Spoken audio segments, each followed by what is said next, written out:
الله به مسلمان میگه ای مسلمان 24 ساعت به تو در شبانه روزی وقت دادم، 1 ساعت برای من، 23 ساعت برای تو. میگه خدایا نه، همون 1 ساعتم برای من، تو حق نداری.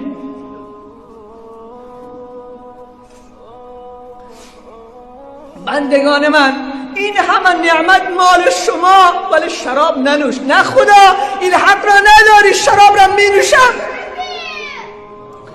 پروردگارا الله، این همه نعمت مال تو، خواهر دختر، حجاب بکن. نه خدا، این حق را به تو نمیدم، نمیکنم. این تسلیمیت است.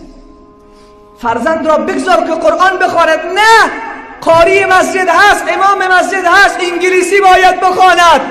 نمیخواهم قرآن بخواند.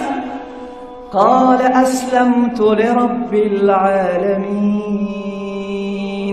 به خدایی که محمد را به رسالت فرستاد. اگر امروز امت اسلامی صدا می زدن که خدایا ما تسلیم توییم، خدایا تمام آرزوها و خواسته های ما تسلیم تو هست، امروز عزیزترین ملت در تمام کره زمین امت اسلامی می بودن. بگو الله اکبر.